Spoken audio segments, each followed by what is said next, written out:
toutes et à tous. Bonjour. Je m'appelle Créon.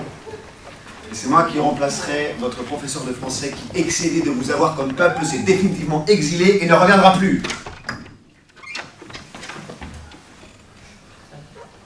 Je sais que je ne suis pas remplaçant, mais dans l'heure qui m'a été attribuée, mon pouvoir sur Thèbes et sur les Thébains équivaut à celui d'un prof principal.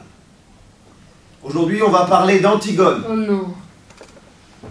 Est-ce que vous avez déjà entendu parler d'Antigone? Vous savez qui a écrit cette œuvre et quand? Sophocle, en 442 avant Jésus-Christ. Mais après, il y a eu plein de versions modernes. Genre celle de Jean Anouilh, qui est grave relou. Celle de Brecht, qui est classe mais relou aussi. Ou celle qu'on est en train de faire, qui par contre est stylée. Parfait. Je vais vous distribuer la nouvelle constitution de la ville de Thèbes, que je vous prierai de lire attentivement. Vous qui n'écoutez rien, distribuez ça s'il vous plaît.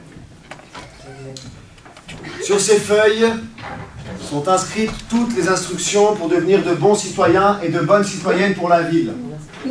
Prenez 2 minutes pour les lire attentivement, s'il vous plaît, avant que le spectacle commence. Et je ne veux pas vous entendre. Bon, ça suffit maintenant!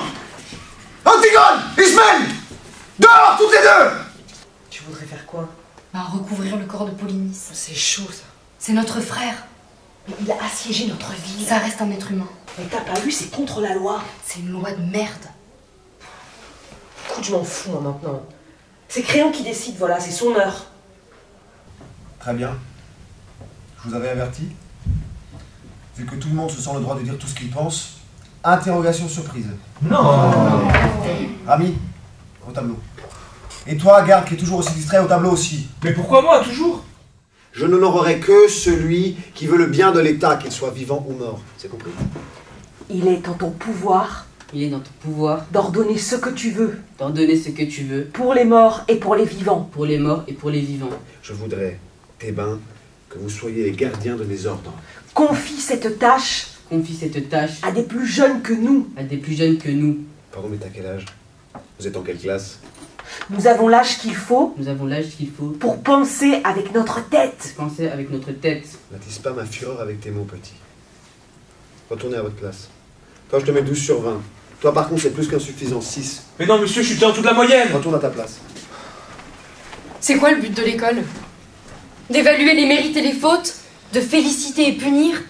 Ou bien d'éduquer les élèves en leur apprenant à développer une conscience critique et à penser avec leur tête? Comment peut-on éduquer quiconque sur un système de mérite et de punition? Je ne suis pas venue au monde pour justifier d'un système qui me paraît injuste. Ça ne te paraît injuste parce que tu as l'âge que tu as. Quand tu seras adulte, tu comprendras. Bien sûr.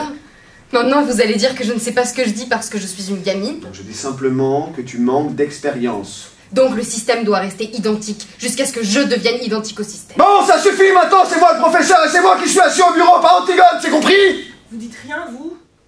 Lisez le texte, là, prenez la partie du cœur, cette partie-là de la classe avec moi, et l'autre... Avec moi, ok? Allez, C'est pratique comme raisonnement, mais si le destin existait vraiment, il n'y aurait pas de libre arbitre, ni la nécessité de penser, et donc, pas même celle d'étudier. Quel sens ça aurait à ce groupe-là d'aller à l'école et tout le tralala? et alors, qu'est-ce qu'on fout ici, nous? L'école n'est-elle pas faite pour apprendre à penser avec notre tête?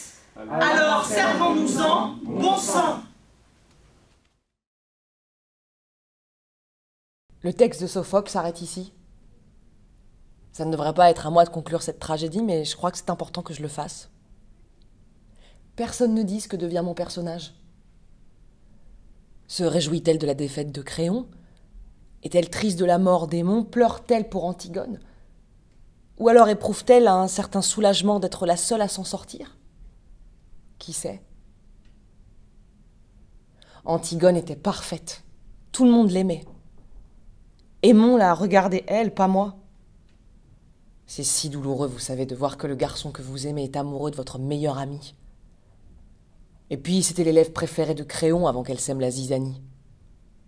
Moi, par contre, j'ai été punie tout le long du spectacle. Puis cette tragédie s'appelle Antigone, pas Ismène. C'est hyper dur de sentir qu'on n'est qu'un pauvre personnage secondaire. Mais maintenant, je crois que le moment est venu pour moi d'aller enterrer le corps d'Antigone. un petit exploit que personne ne verra, et à propos duquel personne n'écrira jamais.